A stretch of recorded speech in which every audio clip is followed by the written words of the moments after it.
официальный биограф усопшего сербского патриарха Павла, доктор Jovan Janjić, сегодня расскажет нам о своем любимом пастыре. О пастыре, к которому с одинаковым уважением относились и относятся и в Сербии, и в России. Одну из книг о патриархе вы публиковали при его жизни. Это произошло по его благословению. Bogu sam zahvalan što sam imao tu blagodat da pišem o tako jednom velikom čoveku, velikom duhovniku, našem duhovnom ocu i čoveku koji je bio primer svim ljudima dobre volje kako treba postupati u ovom svetu. On nam je dao mnoge lekcije čovečnosti, kako se stiče svetost u ovom svetu. Mi na njegovom primjeru vidimo kako se dete, siroče, koje ostaje bez oca i onda i bez majke, samo bori kroz život i kako uzrasta do toga da bude jedan od najvećih ljudi svoga vremena i jedan od najvećih duhovnika, a to su govorili ne samo ljudi pravoslavne crkve, nego i poglavari drugih crkava i verskih zajednica u svetu, govorili su i predstavljali patrijarha srpskog Pavla kao najvećeg duhovnika našeg vremena.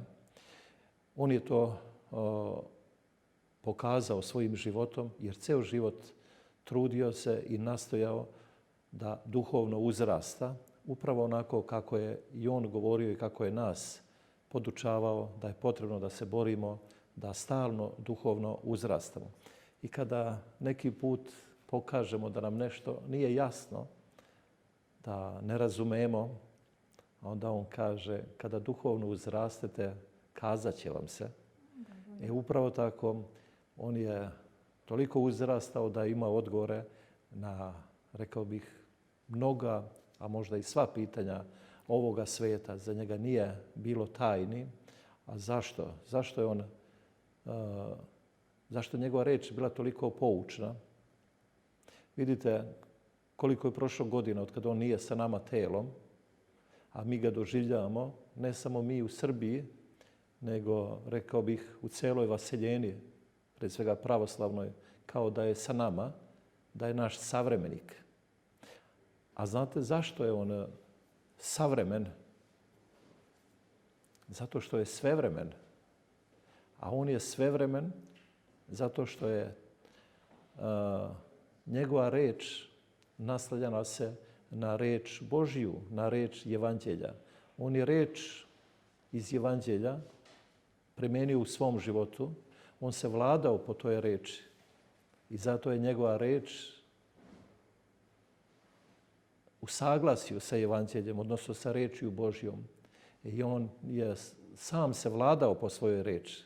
I ono što je kazivao, to je bilo naslonjeno na Evanđelje.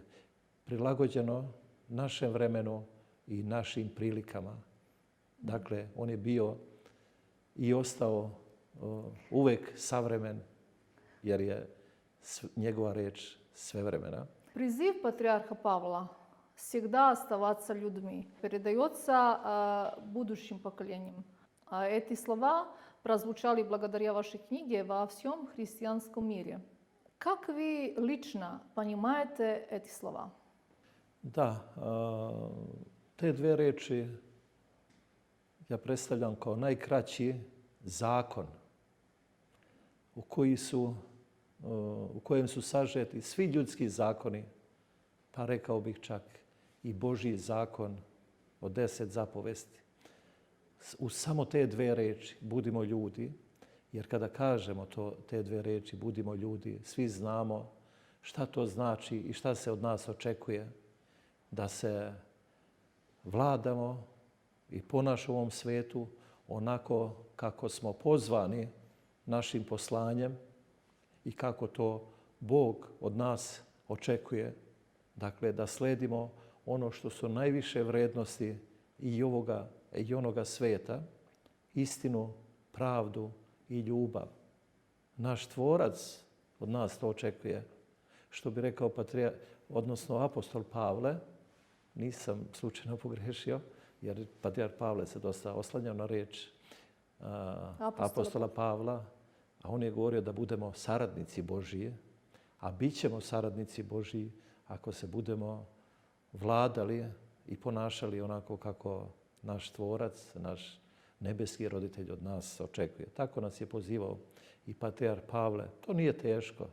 Znate, kada prihvatite taj put, a kad krenete u stvari tim putem, tu i patrijarh Pavle govorio, Bog vam krene u susret, samo je potrebna dobra volja, a Bog sve vidi.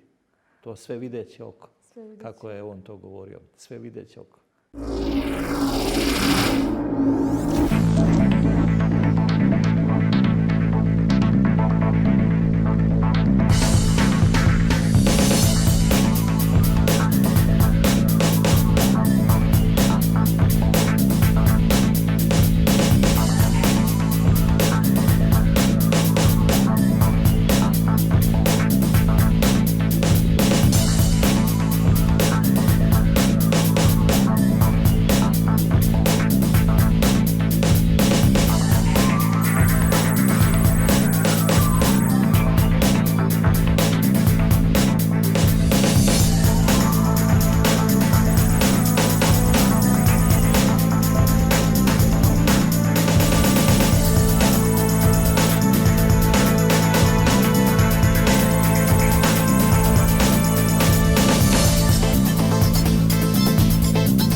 Патриарх относился к монашеству? Он был строгим? Znate, ima onaj princip akrivije i ekonomije.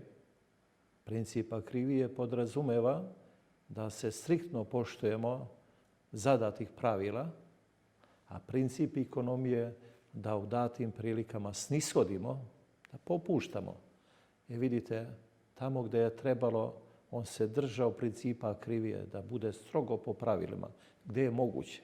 A gdje nije moguće, znate, onda je snishodio, popuštao je, jer je njegov cilj bio da ljude privodi crkvi, a ne možete odjednom od čovjeka koji je bio udaljen od vere, a živjeli smo u takvo vremeno odjednom da bude striktno, da se pridržava sve ono što crkva i kanoni zahtevaju, očekuju. Tada je on snishodio u tim prilikama. I ovdje on je, znate, kada govorimo o njegovom odnosu prema monaštvu, opet imamo tu prizvuk množine, znate. I tu ima jedna lepa njegova rečenica koju ja često citiram, kada on kaže: svako od nas je jedinstvena i neponovljiva ličnost, jednostavno rečeno unikat. Baš je tako rekao i tu reč unikat. Znate, hteo je da naglasi kako je svako od nas osobena ličnost. Da. Tako je prilazio svakom čovjeku i da bi tako i postupao. Ne u množini svima. Kad govorimo o monaštvu, isto. On je tačno znao kome se kako obraća i od kog monaha koliko će očekivati.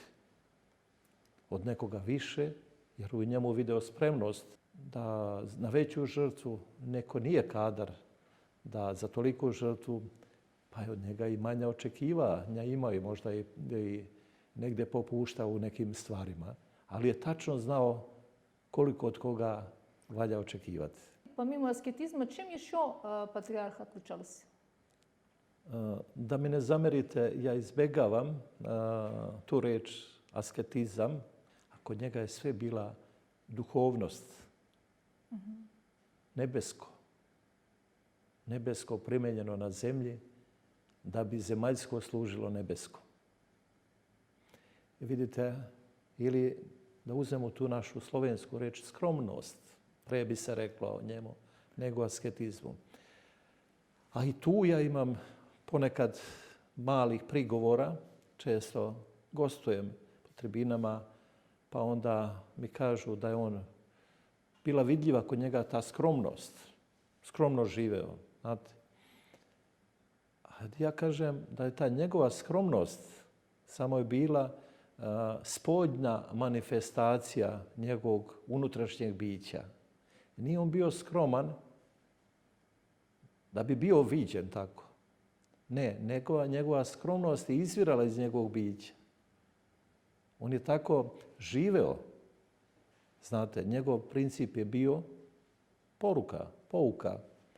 Ni telu više nego što mu treba, ni duši manje nego što je potrebno.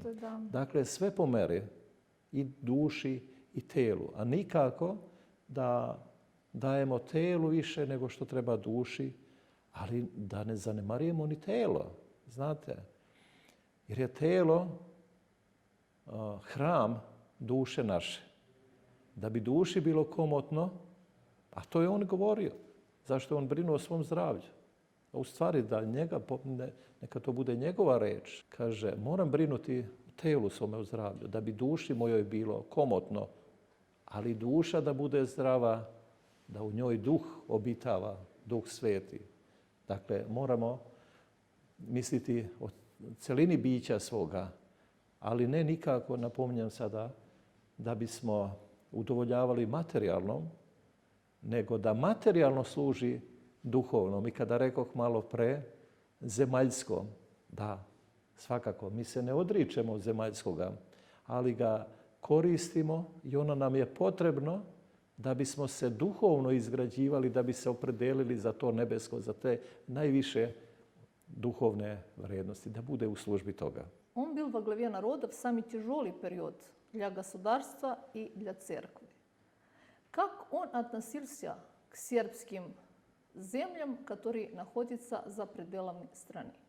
Bog je udesio da u jednom teškom periodu, jednom od najtežih perioda u srpskoj istoriji, na čelu crkve imamo tako svetog čoveka kao što je bio patrijarh Pavle, što rekao jedan od najstarijih srpskih episkopa, sami Bog zna šta bi sa nas Srba bilo da u tom vremenu na čelu naše crkve nismo imali patrijarha Pavla. Takvu jednu ličnost koja nam je osvjetljavala put kojim treba ići i da izađemo iz onog strašnog vrtloga, ratnog i svega onoga što su ljudi u službi zla sa zapada pričinjavali nama, slovenskim narodima, u konkretnom slučaju govorim nama Srbima. Ali vidite, on je bio svedok stradanja srpskog naroda, rekao bih, u cijelom 20. veku. Ali sada govorimo o vremenu kada je bio patrijarh, ono 90. godina i na početku 21. veka. Ja ne znam nikog ko se molio toliko za neprijatelja svoje, kao patrijarh srpski Pavle. Još kada je na početku, čim je počeo rat, on je lično sastavio molitve za neprijatelje. I dao da se one čitaju na svim bogosluženjima u svim srpskim hramovima. I ja sam ga pitao, jednom sedeli smo ovako i razgovarali, vaša svetost, objasnite mi smisao vaše molitve za neprijatelja. A on mi kaže, ima dva razloga. Prvo, mi žalimo svakog čoveka koji se predaje zločinu,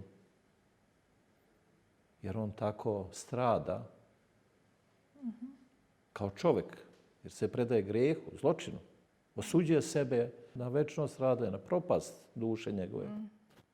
Znači, njega žalimo kao čoveka. A s druge strane, mi se molimo za njega da se urazumi. Jer ako se on urazumi, i mi ćemo manje stradati. Pa u toj molitvi ima jektenija da nas Gospod spase, da urazumi te ljude koji zločine čine. Da nam ne ubijaju nejač. Znate, izvinite sad za ovaj moj emotivni naboj. Znate, ja sam učesnik tih ratova. moli se Bogu da urazumi te ljude, dakle, da nam ne ubijaju nejač, da nam ne pale domove, da oni ne uništavaju našu imovinu. Vidite, ako se ti ljudi urazume, ako to ne urade, pa i mi ćemo valjda, nama će biti bolje, imat ćemo i mi mira.